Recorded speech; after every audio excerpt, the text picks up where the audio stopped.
Too fat to dance. Ashley Pierce's voice cuts through elite Metropolitan Dance Academy like a blade. Maya Washington freezes, mop in hand, her 45-year-old frame filling the gray janitor uniform. The blonde dancer points at Maya with open disgust. Look at her waddle. Brittany Coleman films with her phone. One jump and goodbye floor. The white dancers explode in cruel laughter. Victoria Sterling steps forward, an ice-cold smile spreading across her perfect face. Maya, stick to mopping. Leave grace to the graceful. More vicious giggles. Maya's face burns red. She forces herself to keep cleaning, movements small and apologetic. But watch carefully. Even humiliated, Maya's feet slide into perfect fifth position. Her arms trace flawless lines reaching for corners. 20 years of training lives in her bones, invisible to these cruel eyes. Have you ever been so thoroughly dismissed that people forgot you were actually listening? Maya Washington lives between two worlds that never touch. By 5 a.m., she's mopping studios where dreams flourish for the chosen few. By 6 p.m., she's patrolling the same hallways in a security guard uniform. The double shifts pay for her diabetic mother's medication and her daughter's college fund, but leave Maya existing in perpetual exhaustion. Elite Metropolitan Dance Academy towers 12 stories above Manhattan's Upper East Side. Annual tuition costs more than most people's yearly salary. The walls showcase alumni photos, every face thin, white, radiating confidence that comes from never questioning if you belong. Maya knows these halls intimately. Every scuff mark, every temperamental light switch, every corner where the heating system whistles. What students don't know is that she also knows their technique better than their teachers. During secret late-night sessions in Studio C, Maya watches their recorded classes on security monitors and mentally corrects their sloppy port-de-bras, their lazy turnout, their complete lack of musicality. At size 18 in a world worshipping size 2, Maya has learned to make herself small in ways unrelated to physical space. She keeps movements economical, voice quiet, opinions buried. The baggy uniforms hide curves that once filled custom costumes at Harlem Dance Theater, where she was principal dancer until a torn ACL and the company's closure 15 years ago ended everything. The students have choreographed their cruelty perfectly. There are earthquake jokes when she walks narrow corridors between practice rooms, exaggerated stumbles when she passes, as if her presence disturbs their delicate equilibrium, whispered comments about taking up too much space that follow her like shadows. Maya, smaller steps with those supplies, Victoria suggests with false concern. We wouldn't want accidents. Or the particularly cruel, try the service elevator, dear. The main one seems snug for you. But the worst moments happen in the bathrooms, where thin dancers discuss Maya like she's furniture. Did you see her try to squeeze past the bar? I swear the floor shook. Imagine her in a leotard, the seams would explode. Maya scrubs toilets while overhearing these conversations, each word another small death of dignity. She's become expert at existing in spaces where people forget she has ears, a heart, a history of her own. What they never see are the nights when Maya practices alone in dark studios. Her body remembers what it feels like to be purely expressive instead of constantly apologetic. Her feet still know every step of revelations, every nuance of the river. Her arms still trace air with emotional honesty that technical perfection never achieves. The cruel irony isn't lost on her. She spends days invisible to people who can't execute a proper grand jeté if their trust funds depended on it. Students who stumble through combinations she could perform blindfolded. Rich children playing at art while the real artist empties their trash cans. In her locker, hidden behind spare uniforms and industrial supplies, lives a photograph from 20 years ago. Maya in deep purple costume, arms raised in triumph, face radiant with someone who'd found her calling and mastered it completely. The applause had been thunderous that night. Critics wrote about her commanding presence and powerful artistry. She had been magnificent. The woman in that photo feels like fiction now. Maya catches glimpses of her sometimes in studio mirrors, the artist who once made audiences hold their breath, who could convey lifetimes of emotion in single gestures, who proved dance wasn't about conforming to molds, but shattering them entirely. Victoria Sterling represents everything Maya lost and everything that took it from her. The heiress moves through the academy like she owns it because she will. Born into privilege, trained from childhood, never questioning her right to occupy space or command attention. Victoria's cruelty isn't personal, it's institutional, systemic, the natural result of a world that sees Maya's body as wrong, her presence as intrusion, her dreams as delusion. But that woman in the purple costume still lives inside Maya, waiting. And whether she knows it or not, that woman is about to demand recognition. Every day, Maya watches Victoria teach students who possess a fraction of her talent but 10 times her opportunities. Every day she bites her tongue while Victoria mangles choreography Maya could execute flawlessly. Every day she becomes more invisible while Victoria becomes more visible, more powerful, more certain of her superiority. The Academy's diversity initiatives are jokes, stock photos, and empty promises designed to deflect criticism while changing nothing. Maya has watched talented students of color be dismissed, discouraged, redirected toward more suitable programs. She's seen the subtle ways excellence gets redefined when it doesn't match expected packages. Maya's own daughter Zara studies business instead of dance, despite natural talent that makes Maya's heart ache. "Dancing's not practical, Mom," Zara says. "Look what it got you." That cuts deepest of all that her daughter sees Maya's life as cautionary tale rather than interrupted masterpiece.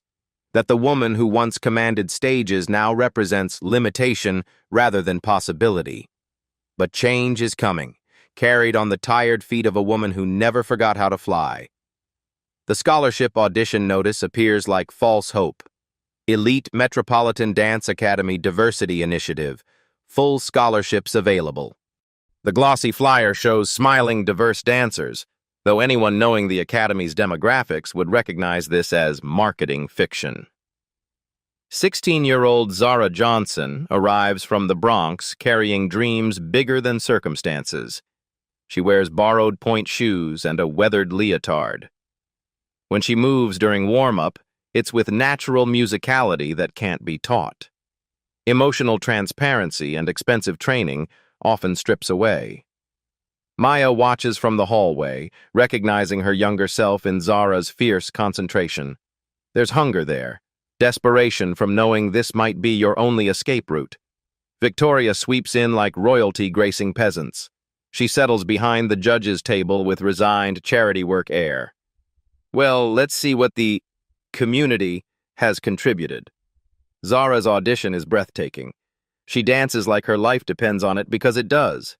Every leap carries her grandmother's overtime shifts. Every turn embodies years practicing in cramped bedrooms with YouTube teachers.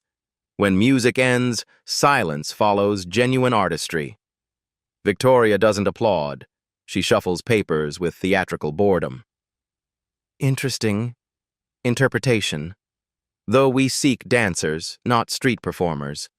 The technique is quite rough. Maya's hands clench. She knows this coded language. Perhaps you'd suit programs more aligned with your background. Community centers appreciating raw enthusiasm over refined artistry. Zara's face crumples before forcing back composure. Maya watches this teenager learn her own brutal lesson. Sometimes your best isn't enough when you don't match their narrow definition of worthy. Excuse me. Maya's voice cuts through silence.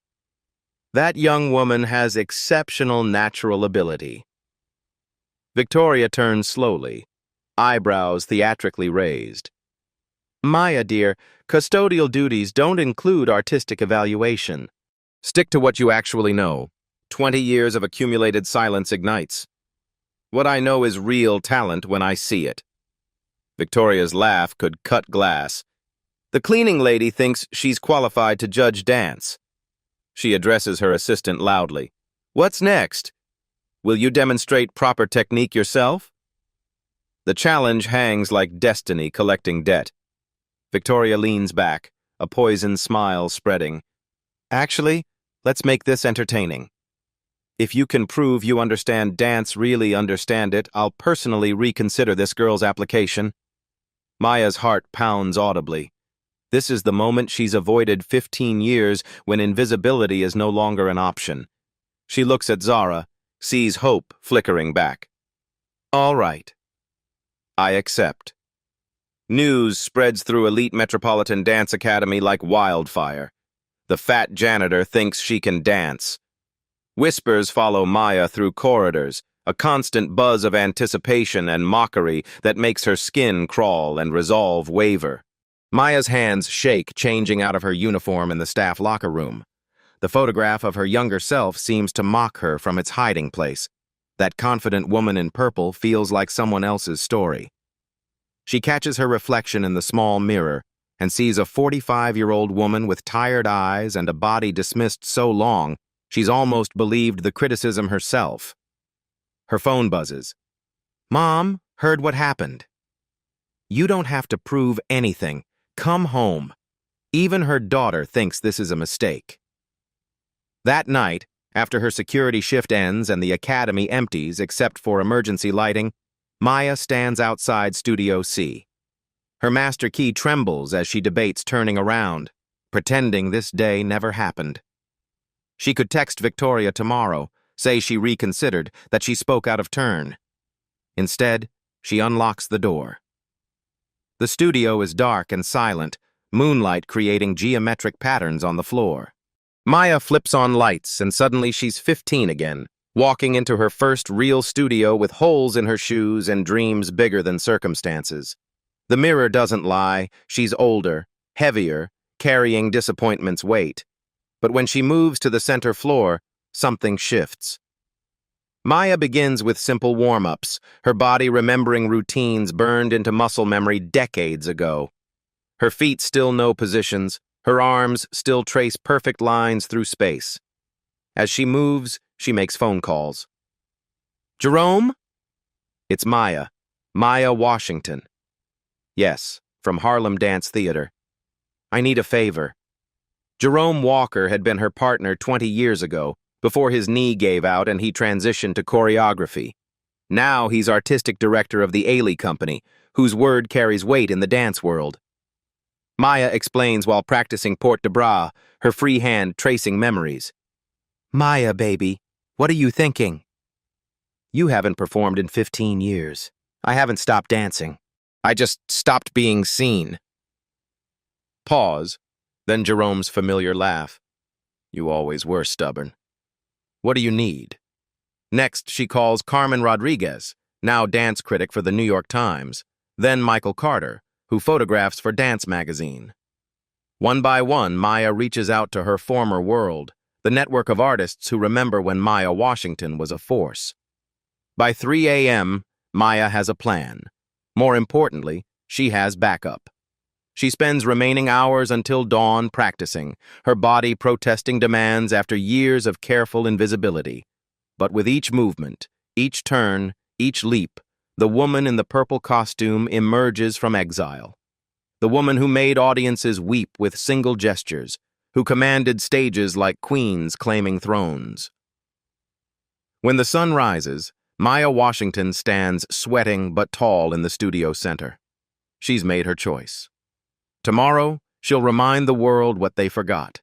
Word of the impending spectacle draws crowds elite Metropolitan Dance Academy hasn't seen since annual galas. Students text friends, faculty adjust schedules, parents linger after drop-off, unwilling to miss what promises to be either inspiring upset or catastrophic humiliation. The air crackles with anticipation, usually reserved for car crashes and executions. Maya arrives wearing clothes borrowed from Lost and Found, a simple black leotard stretching across her curves in ways that make the assembled crowd whisper behind hands. Her hair is pulled back in a neat bun, no makeup except lipstick that reminds her of stage lights and better days. As she enters Studio A, conversation dies like someone threw a switch. Victoria presides from behind a white-draped table, looking every inch the queen holding court. She's chosen her battlefield carefully. Alvin Ailey's revelations, specifically Wade in the Water, a piece demanding not just technical skill but emotional depth, spiritual honesty, and physical power that can't be faked. It's a test designed to expose pretenders. "Ladies and gentlemen," Victoria announces with theatrical grandeur, "we're here to witness Maya's interpretation of dance's most challenging works. I've selected Wade in the Water because it requires everything a true dancer must possess: technique, artistry, and..." She pauses, eyes raking Maya's form, "appropriate physical presence." The crowd settles like Romans gathering for gladiatorial games. Ashley holds her phone prominently, already composing captions for Maya's assumed viral humiliation. Brittany has invited Instagram followers to watch her stories for the most cringe content ever. Even younger students look uncomfortable with the bloodthirsty atmosphere, but no one speaks up. Maya stands alone in the studio center, and for a moment she looks exactly like what Victoria wants her to be: an overweight, middle-aged woman who's forgotten her place. Mirrors reflect her image infinitely, each reflection reminding how far she is from the ballet aesthetic dominating these walls. Then the music begins. Opening notes of Wade in the Water fill the studio with haunting beauty, and something fundamental shifts in the room's energy. Maya doesn't move for the first 8 counts, letting music wash over her, letting it remind her body what it knows how to do. When she finally begins, it's with a simple gesture. Arms rising like water, like prayer, like hope refusing extinguishment. The first 30 seconds are careful, controlled. Maya feels her way back into her art, reacquainting herself with the language her body speaks fluently but hasn't been allowed to express publicly. The crowd watches with predatory anticipation, waiting for stumbles, missed beats, confirmation of preconceptions. Then the music swells and Maya Washington disappears. In her place stands a force of nature. What the crowd dismissed as too much body suddenly becomes power personified. Maya's curves create lines classical training never taught. Her weight provides grounding that makes every movement feel inevitable, essential. When she leaps, she doesn't float like wispy dancers they're used to seeing. She commands gravity, negotiates with it, and makes it serve her artistic vision. Ashley's phone wavers as she watches Maya execute sequences that would challenge dancers half her age. Smug smiles melt from faces. Even Victoria's carefully maintained composure shows cracks as Maya moves through combinations, revealing not just technical mastery, but artistic maturity that comes only from living fully in one's body. Maya isn't dancing like someone trying to prove she belongs in this world. She's dancing like someone reminding the world that this art form belongs to her as much as anyone. Her interpretation of Ailey's choreography is both faithful to his vision and uniquely her own, infused with 20 additional years of experience, struggle, and hard-won wisdom. The spiritual dimension of Wade in the Water emerges through Maya's movement in ways that make audience members catch breath. This isn't performance, it's testimony. Every gesture speaks of drowning and salvation, of weight and weightlessness, of finding grace in struggle's midst. Maya's body tells stories thin dancers simply don't have access to, stories of resilience and survival and beauty that emerges from refusing diminishment. When Maya executes a series of turns that would make principal dancers weep with envy, Ashley stops filming altogether, phone forgotten in her lap. The room has gone completely silent, except for music and soft sound of Maya's breath as she pours soul onto studio floor. Students lean forward unconsciously. Parents exchange glances of recognition. They're witnessing something extraordinary. Faculty members who've spent careers evaluating talent feel their assumptions crumbling with each perfectly executed movement. Maya's dancing reveals the Academy's ugly truth. They've been so focused on bodies that look like dancers, they've forgotten what dancing actually looks like. Technical perfection without soul. Thin bodies executing steps without understanding their meaning. Privilege performing art without comprehending its purpose. But here, in this moment, watching Maya transform space into sacred ground, they remember why dance matters. It's not about fitting into costumes or matching aesthetic ideals. It's about truth made visible through movement, about stories too deep for words finding expression through bodies brave enough to tell them. Maya reaches the piece's climactic section, and her dancing becomes something beyond technique, beyond performance, beyond the petty cruelties that brought them all here. She's not proving anything anymore, she's simply being herself, fully and unapologetically, letting her truth fill every corner of the studio. Victoria watches her carefully constructed worldview collapse with each of Maya's perfect movements. This isn't supposed to be possible. Bodies like Maya's aren't supposed to move like this, aren't supposed to command attention like this, aren't supposed to make rooms full of privileged people question everything they thought they knew about art and worth and beauty. Maya concludes with original choreography that seamlessly flows from Ailey's work, a solo she created 20 years ago but never had courage to perform publicly. It's a piece about invisibility and recognition, about bodies that clean stages where dreams come true, and dreams that refuse to die even when stages are taken away. As music fades, Maya holds her final position. Arms outstretched, head lifted, every line of her body declaring that she is here, she is worthy, she is undeniably magnificent. The silence that follows is deafening, profound, the kind that follows genuine revelation. Then someone starts clapping, slowly at first, then building, until the entire studio erupts in applause that shakes the mirrors and rattles the windows. Students who came expecting humiliation find themselves on their feet, cheering for something they didn't know they needed to see. Maya stands in the center of it all, breathing hard, sweat glistening on her skin, finally visible after 15 years of invisibility. The woman in the purple costume has returned, and she's magnificent.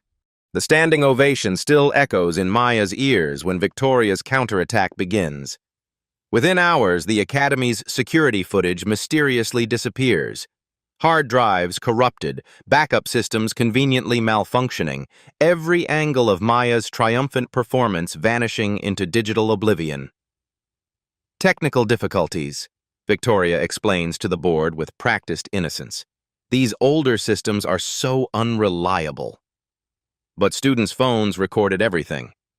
Ashley's Instagram story, originally intended to capture humiliation, now shows artistic brilliance that's spreading across social media like wildfire.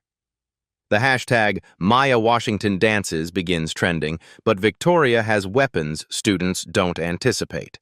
Academy lawyers send cease and desist letters to every student who posted footage. Unauthorized recording violates Academy policy, they claim. Legal action will follow non-compliance. Most students, terrified of jeopardizing their expensive education, delete videos immediately. Victoria's next move targets Maya directly. Anonymous allegations surface about inappropriate conduct with students and unprofessional behavior during work hours. The Academy's HR department, conveniently staffed by Victoria's sorority sisters, launches an immediate investigation. "We take these concerns very seriously," Victoria announces during an emergency faculty meeting. Maya Washington has been suspended pending full investigation. She's banned from Academy premises effective immediately. Maya loses both jobs in one devastating blow.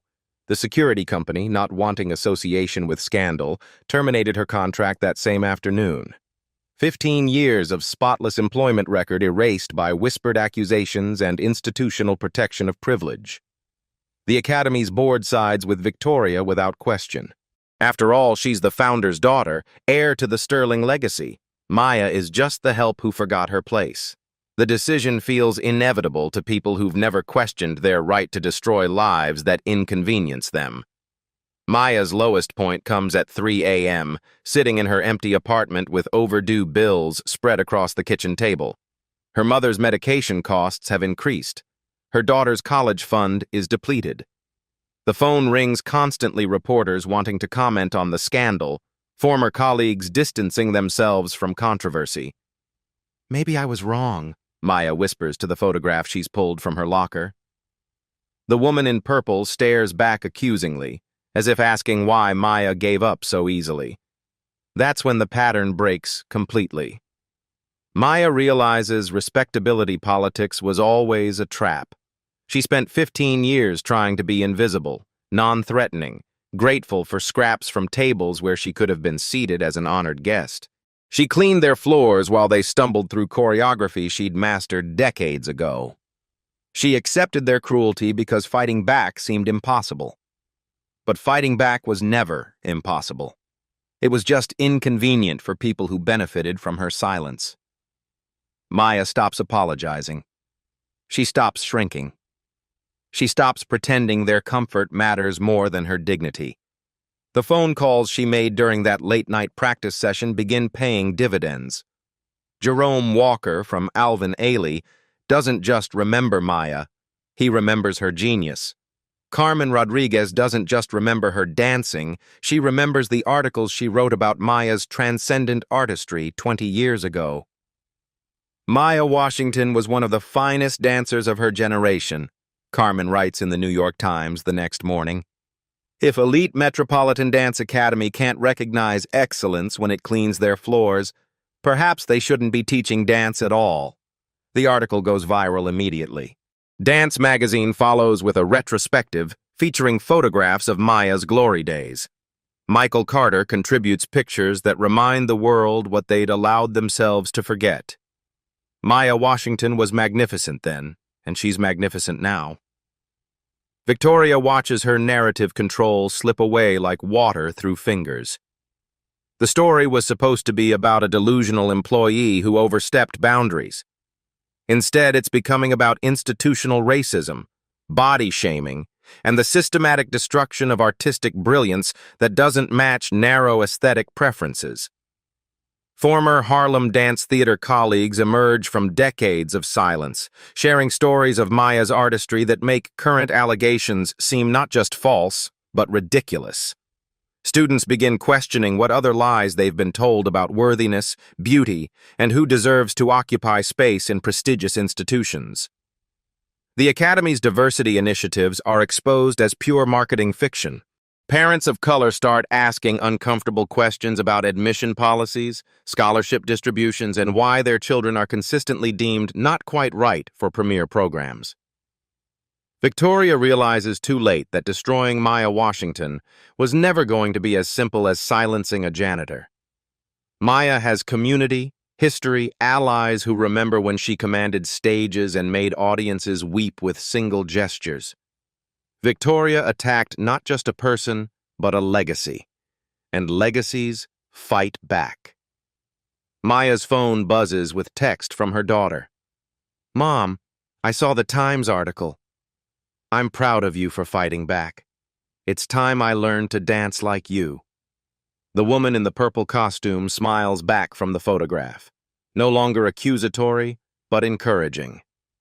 Maya Washington stops being invisible by choice. The world is about to remember why that's dangerous for people who profit from her silence. Carmen Rodriguez's New York Times article ignites a firestorm Victoria never anticipated. The dancer they tried to erase spreads across platforms faster than Academy lawyers can contain it. Within 48 hours, #Justice for Maya trends globally. The dance community awakens like a sleeping giant. Judith Jameson retweets with simple words, "Maya Washington." Remember that name. Mikhail Baryshnikov shares a vintage photo of Maya mid-leap. True artistry transcends all boundaries. Dance Magazine's retrospective features Maya in her purple costume with the headline, "The Principal Dancer Who Never Left the Stage." The article reveals what insiders always knew.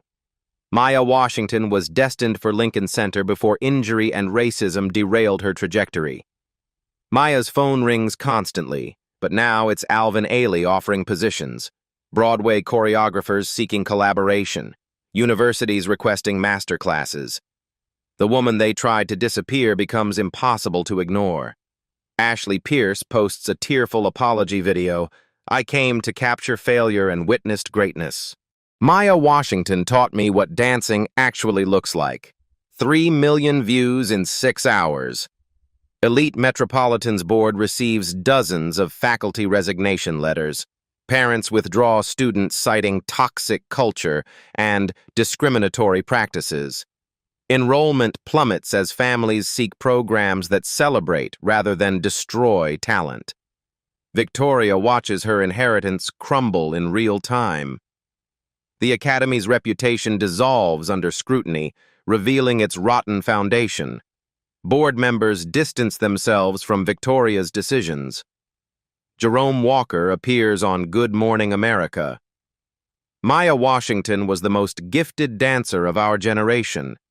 Any institution that can't recognize her brilliance shouldn't be trusted with developing artists. The Academy's diversity consultant resigns publicly, stating she can no longer enable institutional racism disguised as artistic standards. Her resignation letter details years of systematic exclusion. The sweetest vindication comes unexpectedly. Zara Johnson's grandmother calls to share that the teenager received full scholarships to 3 prestigious programs, all citing Maya's recommendation. "Your fighting back saved my granddaughter's dreams," the elderly woman says through tears. "Thank you for refusing to stay invisible." Maya touches the purple photograph, now displayed prominently instead of hidden. The woman in the image no longer feels like fiction. She feels like prophecy is fulfilled. Victoria's empire crumbles while Maya's legacy resurrects. The cleaner has become a catalyst, the invisible essential, the dismissed undeniable. But Maya senses this is only the beginning. Victoria Sterling won't surrender without one final, desperate fight. Victoria Sterling refuses to accept defeat. If the dance community wants to lionize Maya Washington, she'll remind them why certain people should stay in their designated places.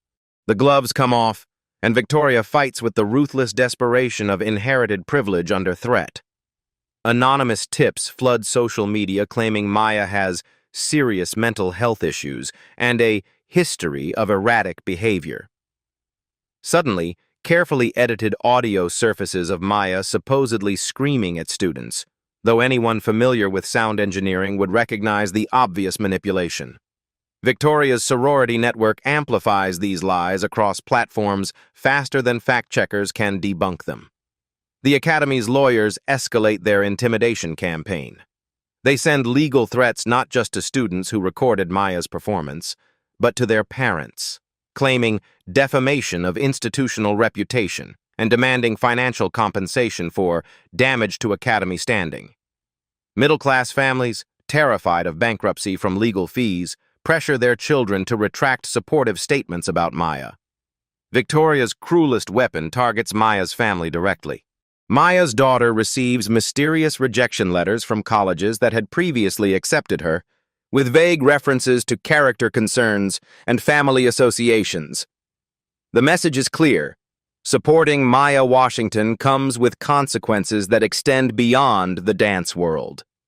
Local news stations, coincidentally owned by Victoria's family friends, begin running segments questioning Maya's sudden fame and suggesting her story might be embellished for sympathy. They interview former colleagues who mysteriously remember Maya as difficult to work with and always complaining about imaginary discrimination. The Academy board, initially panicked by negative publicity, rallies around Victoria once the counterattack gains momentum.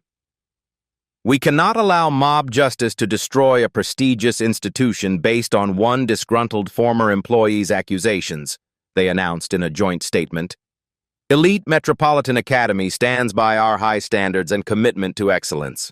Maya watches her moment of triumph dissolve into a nightmare that feels depressingly familiar. The same systems that destroyed her career 20 years ago are deploying more sophisticated weapons.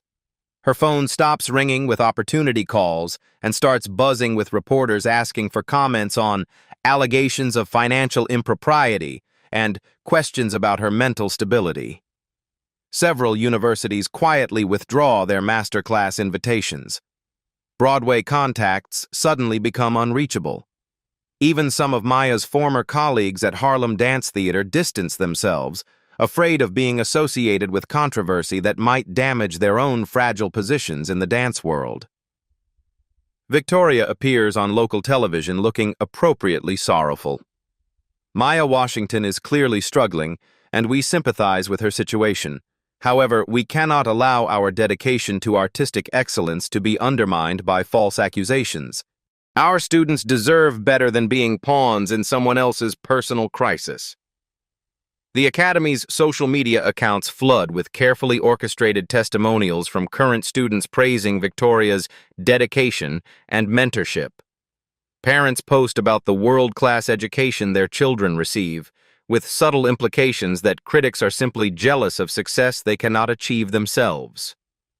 Maya's mother's medical insurance mysteriously develops complications, requiring additional documentation and delays in coverage. The security company blacklists Maya from similar positions, citing reputation risks and liability concerns. Bills pile up while opportunities evaporate, creating the exact desperation Victoria hopes will force Maya back into silence. The most devastating blow comes when Zara Johnson's scholarships are suddenly under review, pending clarification of circumstances surrounding the audition process. At the program's cite integrity questions and need for additional verification, though everyone understands the real message. Supporting Maya Washington makes you a target.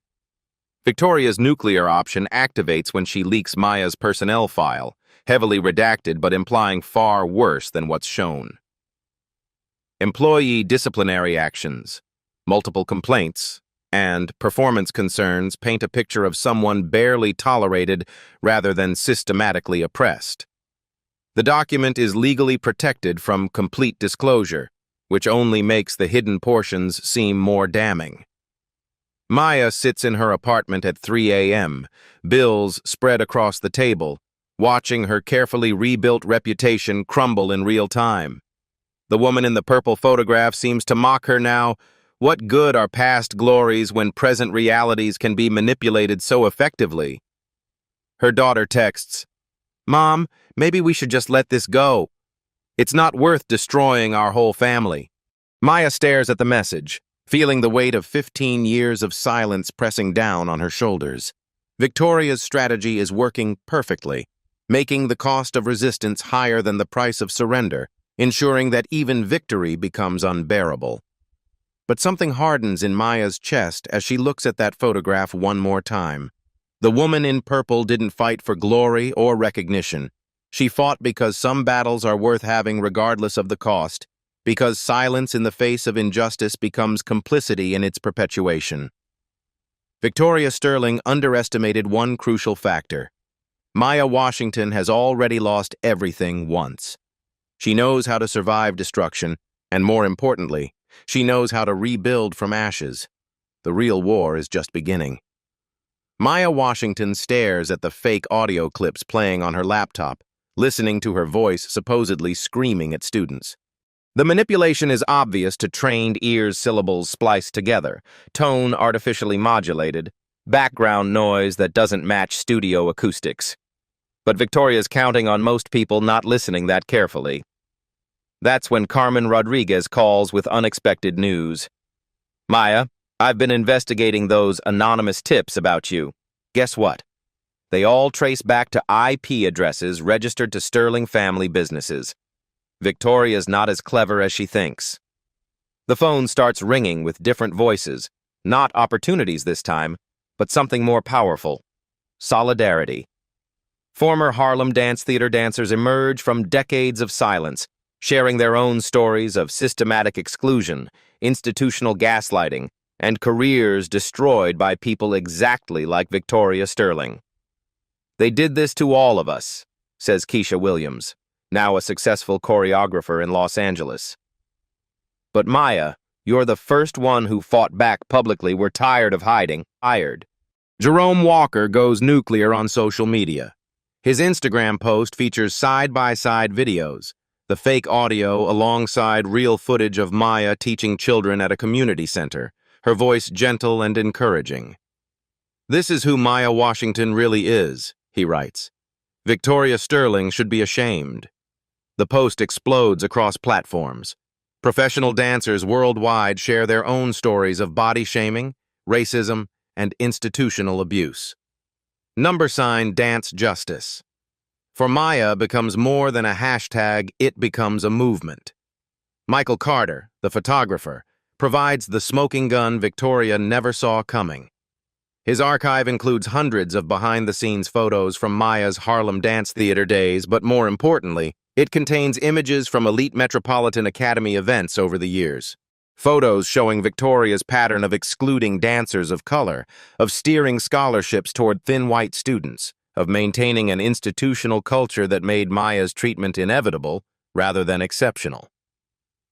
"I've been documenting this for years," Michael tells Maya during their strategy session. "I just never had the platform to make it matter." Students begin organizing in ways Victoria didn't anticipate.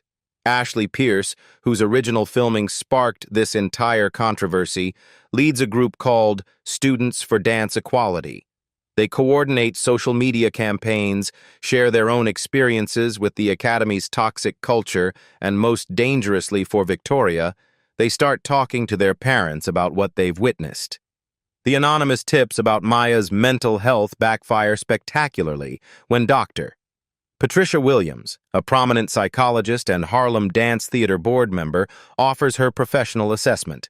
Maya Washington demonstrates remarkable resilience and emotional intelligence. Anyone questioning her mental health should examine their own biases. Maya's network extends beyond dance. Her daughter's business school professors rally around the family, offering legal advice, media training, and financial support. "We don't abandon our community members," explains Professor Janet Morrison.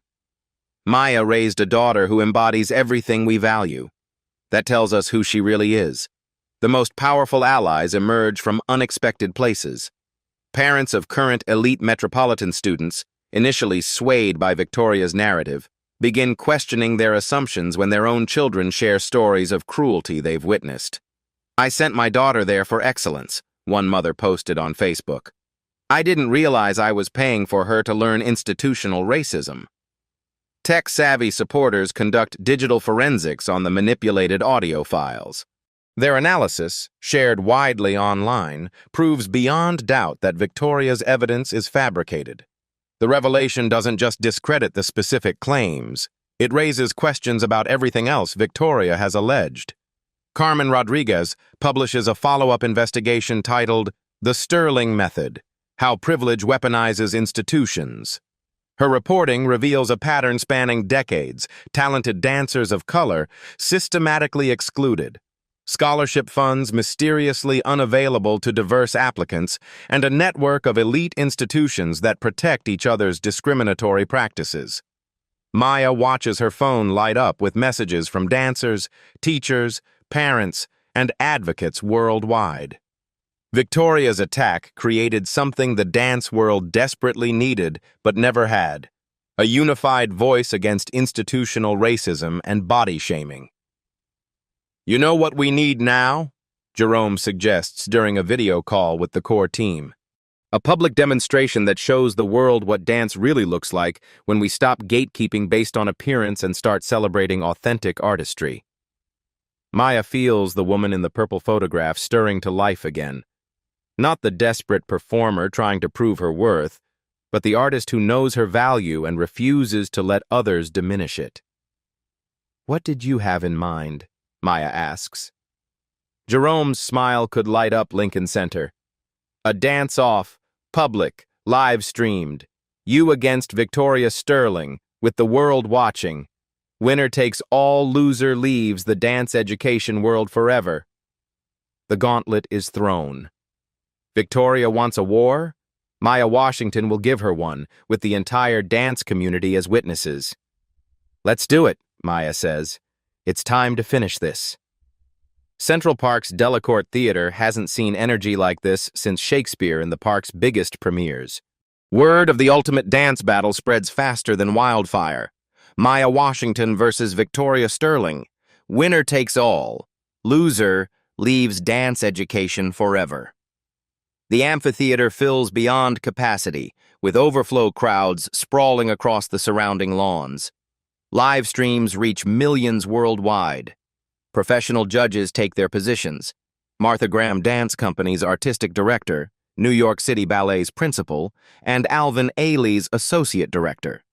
These aren't Academy board members or Sterling family friends. These are artists whose reputations depend on recognizing authentic excellence.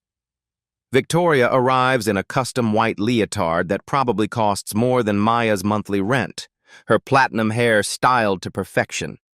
She moves through warm-ups with calculated precision, every gesture designed to remind the audience what they expect a dancer to look like. Her supporters cluster in designated sections, holding signs reading, "Excellence has standards," and "Preserve elite arts." Maya enters wearing simple black, the same leotard from her Academy performance, but now it carries different energy. She's not trying to prove she belongs. She's reminding the world that this art form belongs to her as much as anyone. Her warm-up draws gasps from the crowd as muscle memory awakens. 20 years of excellence flowing through movements that make Victoria's technical perfection look mechanical. "Ladies and gentlemen," the announcer's voice carries across the theater, "tonight we witness a battle for the soul of dance education. 2 visions, 2 approaches, 1 decisive outcome. The format is simple. 3 rounds, different styles, judges' decision final. Victoria chooses classical ballet for round 1, clearly believing her technical training will expose Maya's limitations. And the music begins. Tchaikovsky's Swan Lake, demanding absolute precision and ethereal grace. Victoria performs flawlessly. Every position perfect, every transition seamless, every note matched with corresponding movement. She embodies everything ballet academies teach as ideal thin, pale, technically immaculate. The crowd appreciates her skill, applauding politely when she concludes with a series of pristine fouettes. Maya approaches the same music differently. Where Victoria performed Swan Lake, Maya became it. Her body tells Odette's story: transformation, struggle, longing, despair, redemption. Yes, she's heavier than classical ideals demand, but that weight grounds her performance in emotional reality that makes Victoria's perfection seem hollow by comparison. When Maya leaps, she doesn't float like a feather. She soars like a bird fighting for freedom. The audience response shifts from polite appreciation to genuine awe. Victoria's technique impressed them. Maya's artistry moved them. The judges exchange meaningful glances. Round 2, contemporary dance, Maya's choice. She selects Ailey's Cry, a piece demanding raw emotional honesty and physical power that can't be faked. Victoria attempts it with the same technical approach that served her in ballet, but contemporary dance isn't about perfect positions, it's about authentic expression. Victoria looks like someone performing a dance. Maya looks like someone living a truth. Her interpretation of Cry channels every moment of dismissal, every cruel comment, every day of being invisible while surrounded by mediocrity that thought itself superior. The audience watches 20 years of accumulated pain and resilience transform into a movement so powerful that several people openly weep. Victoria's performance, while technically competent, feels like a pale imitation of emotions she's never experienced. Privilege has protected her from the very struggles that give Maya's dancing its devastating authenticity. Round 3. Freestyle, choreographer's choice. This is where the real battle happens. Victoria creates a piece showcasing her technical versatility, intricate footwork, impressive extensions, movements designed to demonstrate classical training's superiority. It dances as an athletic display, impressive but emotionally vacant. Maya chooses different warfare. She performs the original choreography from her Academy audition, the piece about invisibility and recognition, but now it carries additional layers. This isn't just about her personal journey, it's about every artist whose brilliance was dismissed because their body didn't match narrow expectations, every dreamer told they were too much or not enough. every person forced to choose between authenticity and acceptance. The choreography builds from quiet desperation to explosive joy, from apology to celebration. Maya's body becomes a manifesto written in movement, declaring that excellence comes in every size, every color, every background that the elite institutions tried to exclude. When she concludes, arms raised not in triumph but in simple truth, the silence that follows is profound. Then the amphitheater explodes. The standing ovation isn't polite appreciation. It's recognition of something transformative. People aren't just applauding a performance. They're celebrating the moment when authenticity defeated artifice, when substance overwhelmed the surface, when the real artist finally got her due. Victoria stands frozen, watching her world-view collapse in real time. Everything she believed about worthiness, about who deserves to occupy space in prestigious institutions, about what excellence looks like, all of it crumbles under the weight of Maya's undeniable truth. The judges don't need deliberation. "Maya Washington," the head judge announces, voice carrying across the now silent amphitheater. "Your artistry reminds us why dance matters. You win, unanimously. Victoria's supporters have already begun leaving, unwilling to witness their champion's complete defeat. But Maya's allies surge forward, not to celebrate victory over a fallen opponent, but to embrace an artist who finally received the recognition she never stopped deserving. Maya stands center stage, breathing hard, sweat glistening on her skin, surrounded by the community that fought beside her. The woman in the purple costume has fully returned, not as a memory, but as living reality. Victoria Sterling's reign over dance education ends not with institutional protection or legal manipulation, but with the simple truth that authentic artistry will always triumph over empty privilege when given a fair stage. The real winner isn't Maya Washington. It's every young dancer who will now see possibility where they once saw limitation. Every dreamer who learned that excellence comes in forms the gatekeepers never expected. The revolution is complete. Maya's victory unfolds like dominoes in perfect sequence. Within hours, Elite Metropolitan Dance Academy's board convenes emergency meetings. Victoria Sterling's resignation arrives before dawn, citing personal reasons, corporate speak for complete disgrace. Dr. Elena Rodriguez, the Academy's new interim director, announces sweeping reforms. "We're implementing the Maya Washington Initiative," she states. "Comprehensive programs ensuring artistic excellence is recognized regardless of body type or background." Maya receives the morning call. "We'd like to offer you Director of Inclusive Arts Programming. Your salary will be 3 times what we paid Victoria Sterling." The transformation goes deeper than professional vindication. Maya finds herself leading a movement reshaping dance education nationwide. Universities invite her for seminars on authenticity in artistic expression. Broadway producers seek consultation on inclusive casting. Dance companies worldwide adopt her methods. Zara Johnson becomes the first Maya Washington full merit scholar, designed for talented dancers who don't match traditional expectations. Within months, 50 diverse students receive similar opportunities. Maya's daughter calls with unexpected news. "Mom, I'm changing my major to dance. I want to learn what you never got to teach me." Their conversation involves tears, laughter, and plans for mother-daughter performances honoring both journeys. Academy culture transforms completely. Students who once participated in cruelty now volunteer for Maya's community programs. Ashley Pierce becomes an anti-bullying advocate, posting to millions of followers. "Maya Washington taught me that recording someone's humiliation says more about your character than theirs." Victoria disappears from the dance world entirely. Rumors surface about retreat to family estates, therapy, and personal reflection. Her Instagram account goes permanently dark. The most satisfying resolution comes through objective evidence. Even Victoria's former allies can't deny. Michael Carter's photography exhibition, Bodies in Motion, Redefining Dance Excellence, opens at Lincoln Center, showcasing Maya's journey and dozens of previously overlooked dancers. Carmen Rodriguez wins a Pulitzer for her investigative series on institutional racism in arts education. Her acceptance speech credits Maya as the catalyst making systemic change possible. Maya's first masterclass at the renovated academy draws standing room crowds in Studio A, the same room where she was humiliated. Dance isn't about fitting into costumes designed for different bodies, Maya tells her audience.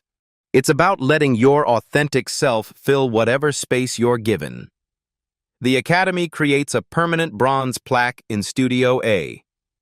Excellence takes many forms. Recognize them all. Maya Washington.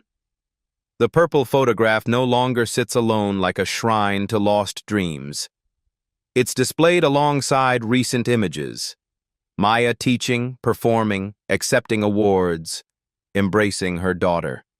Past and present unified. Maya's mother attends every performance with radiating pride. I always knew my daughter was special. The world just took this long to catch up. Elite metropolitan, once symbolizing exclusion disguised as excellence, becomes a model for inclusive arts education. Enrollment applications flood in from families seeking environments celebrating their children's artistic potential. Maya stands in Studio A as evening light streams through windows that once illuminated humiliation. Now they illuminate triumph, not over Victoria, but over systems that tried convincing her she was invisible. She's not just visible now. She's luminous. 6 months later, Maya Washington stands before a packed auditorium at Lincoln Center. Tonight marks the premiere of Invisible No More, a documentary chronicling her journey from janitor to justice warrior. The audience includes former critics who now call her a visionary, students whose lives she transformed, and Victoria Sterling's replacement, a black woman, who credits Maya's courage for making her appointment possible. But the most meaningful presence is in the front row. Her daughter, now a sophomore dance major, sits beside Maya's mother and Zara Johnson, who earned lead roles in 3 major productions this semester. The purple photograph has multiplied.